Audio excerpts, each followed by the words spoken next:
Linda, when did you first come to MCC? August, I still remember the date, August 22nd, 1982. I came to MCC from Jersey. And, I'm sorry, where were you before you came to college? New Jersey. I came up here from New Jersey. Okay. Yes. So how did you hear about this job? Through the Chronicle, through the papers, job searching. I was working at a community college, Somerset County. You call it county there. Somerset County College. I was working there, and I had an assistant directorship position, and I was interested in moving up a little bit and taking a leadership position, and started looking out of state. And I saw this job, and I came down here and interviewed with Andrew Paterner, who was the acting at that time and who had moved on out of student activities. Okay. What was your impression of the campus seeing it for the first time? Truthfully, I never been exposed to a temporary facilities with trailer buildings, and I couldn't believe it was a school, so I was kind of leery at first. I was already coming here leery because I really didn't want to leave the state of New Jersey. I wanted to stay home. But I said, let me spread my wings and get out my comfort zone and try to look. And I wasn't sure that I said, is this going to be a real school? Is my thought. After I kind of got into the school and looked around, and he showed me, the facilities and everything, then my leeriness kind of went down a little bit. But my whole first year was kind of still leery because they didn't have the amenities here that I was used to in New Jersey. Being in student activities, I was used to swimming pools and a fitness center with its own gym and weight room. What we have here, they already had there. And it was missing a lot of amenities, so I just thought it was like a skeleton piece service of education for a 2-year school. And I wasn't sure how effective it would be, but I went, oh, well, if I'm going to be director, maybe I'll start from the bottom and work my way up again. So I went with it. Pretty quickly, I think the low building must have opened up. Did you go up there? Yeah, I was one of the first people in the low building because we were in the Women's Center's trailer because they started tearing our building. I forget which building I was in, the cafeteria and the bookstore building. They started renovating and messing with that area first, so we had to go in the women's trailer. And then when Low opened, we were one of the first ones to come over. Yes, that was a nice experience, to be in a brand new building and to see the building that was being developed. Yes. What are some of the things that you remember about working here in the early 1980s? Harford Road campus, driving your car back and forth. The student union with the bookstore next door in the cafeteria. The students skating outside because liabilities weren't so much initial then. We used to rent roller skates, and they used to roll out there. We used to have government meetings outside, and it was real relaxed, not so bureaucratic then, more free to do your job, more free to learn. To me, people were more relaxed with their teaching styles, their administrative styles. The students were more relaxed. There weren't so many things you had to do your job or to travel and so forth. So that's what I remember. Who are some of the people you remember working with in the 1980s? Oh, wow. Dean Gannon, my supervisor then, Gail Dunneritz, Andy, Chuck, of course, you guys, you with the media and the students in the radio station. I was just talking to you about the radio station, trying to get that going, and because of the technology, it was a little bit difficult to get that started. I worked with Dr. Vincent, but then in also early days was Jonathan came in on the picture. I remember working with him and being on various committees. John Taylor was head of financial aid. I used to work with him, and Sam Davis, who was very helpful in making me feel comfortable when I came here from New Jersey, showing me some of the people and the places to go and the things to do up here. There were very few of us, of people of color, back then. It was just the three of us. I think there was one person, Ken Armstrong, who was a part-time counselor, who was now in the board level in the office. He was here. You wouldn't see him too much because he worked in the evenings and as a part-time counselor. But they were a nice crew that would help make me comfortable, make me feel orientated, and feel welcome here at the college. In addition to Andy Paterno was very helpful all the way to the day I left the college. He was always there. If I ever had a question about anything, I would always say, Andy, help me with this one. How do you do this? Or what's the issue here? And people are very friendly here.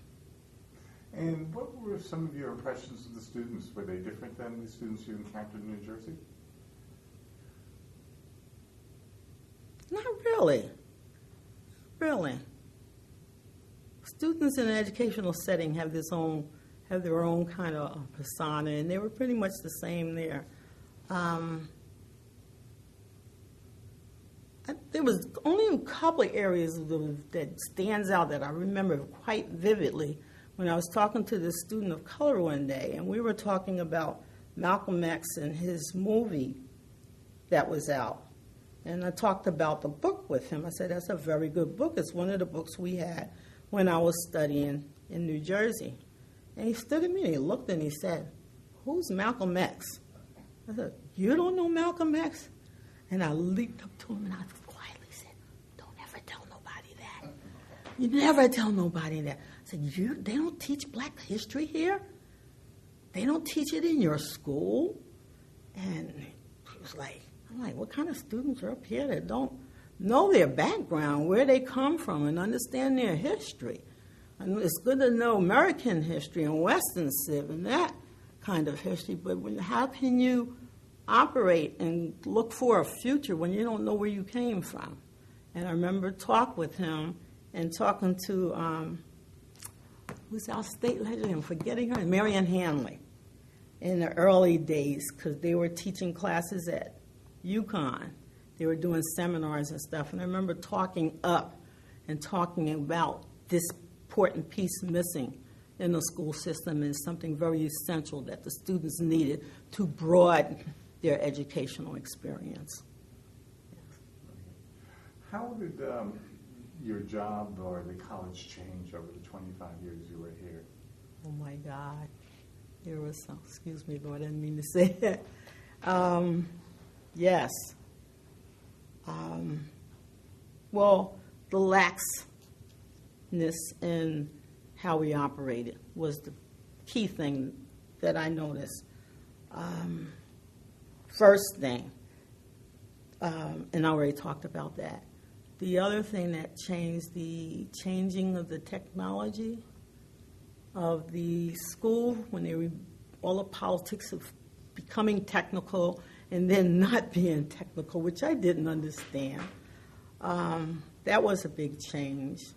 The whole assessment thing, where everything we did, we had to assess it, evaluate it, and verify. Everything we did, we had to prove that we're teaching, prove that we're learning, prove that students are developing, prove that students are attending orientation and getting something out of graduation, out of their learning when they graduate. That was something very new to me because we had to learn a lot of different tools to assess that and how to respond. The whole thing of customer service came up, and the students became more articulate and more spoke more about their needs, about what they wanted. It wasn't about what we wanted or we thought we could provide.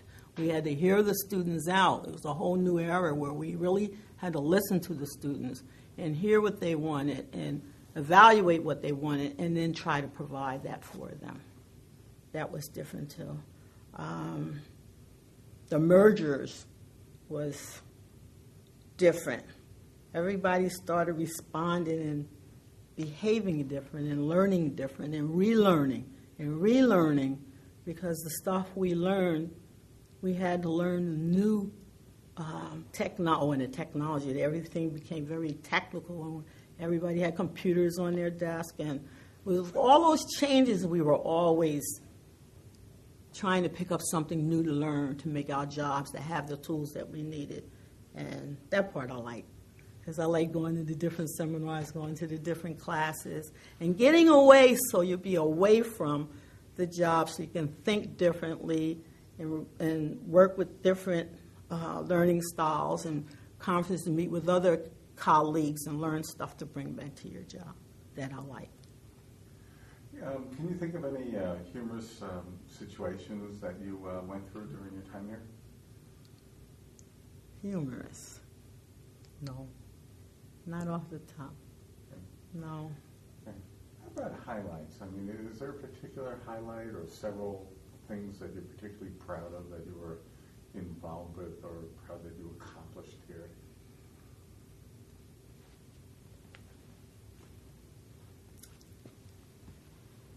Particular ones. Yes. I felt once I got into the community college here, there's a lot of politics here, and I wasn't a political being when I came here. And I quickly learned if you're going to survive in terms of getting things like promotion to sabbaticals and tenure and be on these different search committees and help bring different people in to the college, that you have to learn how to be a political being. And it really wasn't me. I had to go home in the mirror and say, I don't even know how to do this stuff. I said, you just got to do what you have to do to survive. Being a single parent, and I had a child I had to bring up. And after a while, you're under the pressure. You just don't think about the pressure. You just learn to just keep moving and stay focused on why you're here. And through that, I was really surprised that I was able to get through my first tenure. And I was told I was a real member of the college when I reached that level. And then when I got my first promotion, that was like a milestone for me. And then shortly after that, I was able to go back to school because it seemed like it took a while for me, which was my real main reason of coming here also, was to be able to go to school beyond New Jersey and work on my master's degree. And I was able to, through Gail Dunneritz, kept pushing me and encouraging me. I was able to finish that degree at UConn, and that was fun. It took me 8 years to do it because I worked around my job and had to work around my child, of course, and work here around my commitments. And when I got my master's, that was very pleasing to me, and I felt that was an accomplishment. And then things started rolling after that. Shortly, I was appointed temporary as assistant to the dean of students, and I never thought I'd get there. And then I was shifted to admissions while I was in the middle of learning this job and worked with admissions doing retention, recruitment. And that was fun, and that was enjoyable, just getting out and doing different things. And then I came back to the assistant deanship, and then I got a very nice award. I got a couple awards while I was here, but the one that I got that I enjoyed the most, was really nice to have, was for outstanding student services and distinguished services in education. And it had a nice paycheck with it. I went, whoa, this is nice. So I feel that I've accomplished a lot.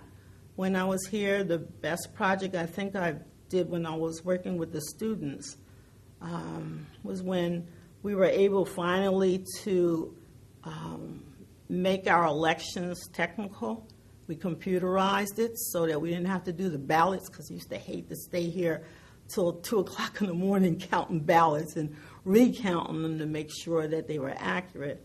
And that was a nice feeling when we were able to go home and turn the computer on and vote for the president or vice president of your choice.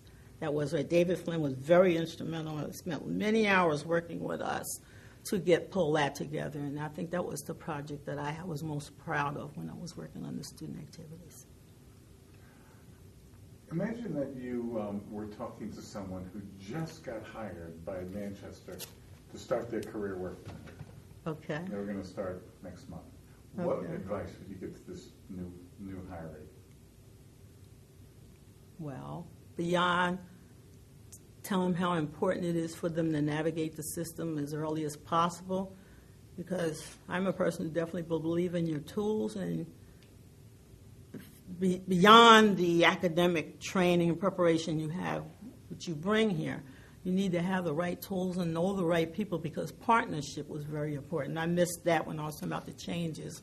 When we really started doing partnerships, I saw us really growing and expanding in a lot of things that we do. So that would be the kind of things I would tell them to get to know the college very well, link up with a mentor. I know there used to be programs where we would link people up with mentors so that they would, because when I was here, the mentors like Louine Corman, Dean Carter, of course. John Taylor was my first mentor in the very beginning years. Those kind of support services help you through the newness of the college and help you to link up with the resources that you need to be successful. If you don't know the resources, a lot of times you'll just move slow, or you won't be very effective in what you do. Very good. Those are the questions that I had for you. Is there anything that you wanted to discuss or bring up that we haven't touched on? You have notes in front of you. No, everything I have in front of me we pretty much talked about. No, I'm doing good things here, and it's nice to see everything grow, especially with Great Path Academy. They were building when I left, and they were using our facilities when I was here, and they were still building when I left. And there's one thing that does put a smile on me. Like I said, when I first came here, they didn't have the amenities here. And we used to talk about a gym back then. It was like a dream. Like it would never, after being here 25 years, you'd think that dream would ever, never happen. And when I came here the last time and I looked up and that dark wall in the fitness center was gone, and it was really a building, and there was a gym on the other side, I said, wow, we made it. We finally have a gym, a real gym. And that was really, really, really nice. And I think it's like, I was thinking about that when I was home. I said, it's like when you live in a house that's built from scratch versus going into a pre-built house. MCC was the house that was built from scratch for me. Although it might have started with a trailer camp that had a vision and it had a dream. Long-range planning was another thing we kept doing a lot. We had a lot of exercises to learn long-range planning. I remember sometimes we'd step on pieces of paper and write little things with our markers. And sometimes I used to go home and think, is this for real? Or are we just going through the motions? But all of that stuff came through. And that was very good to have gone through the whole process versus going into a building with everything already in there. It's deeper, the experience that you have when you go through the process versus it being available for you when you arrive at a job site.